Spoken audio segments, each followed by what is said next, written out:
I would have to hang out with friends, or my mom would have to bring me.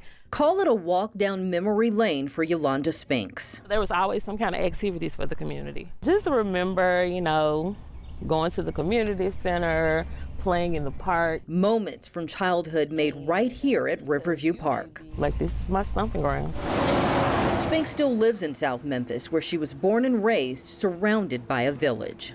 Like, when I say this community is a part of my life, like my cousins grew up here, my sisters and brothers. For miles and miles around her South Memphis community, you see industrial companies nestled near homes, schools, and parks. Never knew about air pollution, didn't know that all the railroads in our community was noise pollution.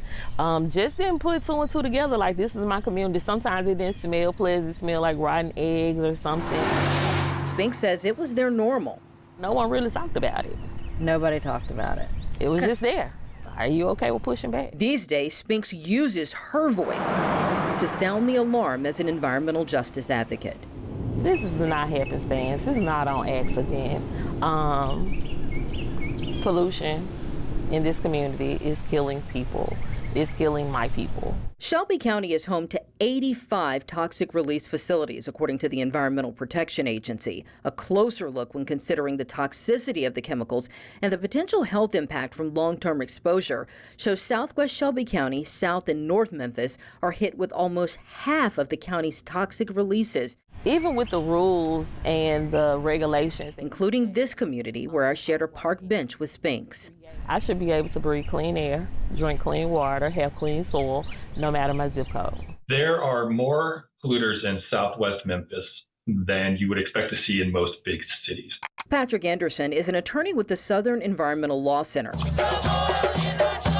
The group began working alongside advocates with Memphis Community Against Pollution during the fight against the Byhalia Pipeline and Sterilization Services, the company that recently closed after operating for nearly 50 years in South Memphis and emitting ethylene oxide, a carcinogen associated with lymphoma, leukemia, stomach, and breast cancer. We looked at tools that EPA puts out, and they showed that communities in Memphis face some of the absolute highest risk of cancer from toxic air pollution in the country. The News Channel 3 investigators reviewed some of the same data revealing cancer risk from air pollutants in poor and primarily Black communities in Memphis is extraordinarily high. When you see that 99th percentile, it means that your cancer risk is worse than all but 1% of communities in the country. You have generations of family members that are dying from various types of cancers. Some people are having more than one type of cancer at one time. A disease that took the life of Spinks' mother more than 12 years ago. I often hear people say, oh, cancer runs in my family. Cancer doesn't run in your family. Your community, where you all grew up and where you live, is the common denominator. And where you live dictates how long you live, according to research we uncovered. When a child is born in Shelby County, and frankly in a lot of places in the country, they are born with a different set of choices depending on who they are born to. Shelby County Health Department Director Dr. Michelle Taylor is a pediatrician by trade. She says details on a baby's chart reinforce how life expectancy is predicted at birth. In some zip codes, in some census tracts, there's a 20-year difference in life expectancy, depending on where that child is going home to. But long before heart disease, diabetes, or even gun violence can take someone out, Taylor says children are forced to face immediate dangers that can shorten their lifespan. Are they living in a home that's older, that hasn't had the lead service lines switched out, right? So that means there may be lead in the water that they're using in the tap water. Is there peeling lead paint in the house? Would she be all right? How long would it take the lead to get out of her body? I want to know, where did she come in contact with the lead? She give us that little look. There are more questions than answers right now for Alicia War after testing for her 2-year-old Natalie showed elevated blood lead levels. Now she'll eat these. War shared Natalie's results, revealing levels more than double what's considered an acceptable range. Will my baby organs shut down? How will this affect her? Natalie's treatment includes these multivitamin and iron drops and retesting.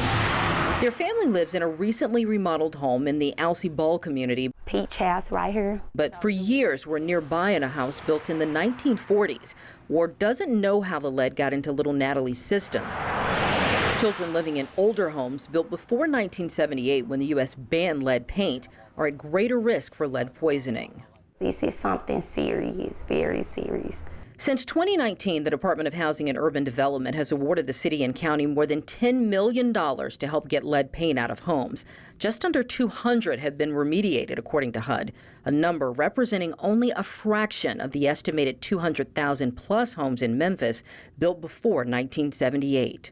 At the end of the day, this is about community. This is about human lives. And assuring more families live healthier, longer lives requires an intentional commitment, Spinks says, to eradicate decades of policy that put our community where it is today. Now that we know the implications of all of these toxins in humans, what are we going to do to change what Memphis looks like? One of the newest concerns raised by groups like Memphis Community Against Pollution is XAI, Elon Musk's supercomputer, and how much water and energy it might use, as well as its environmental impact on a neighborhood already overburdened by industry and polluters. Investigating for your news leader, Zanetta Lowe, WREG News Channel 3.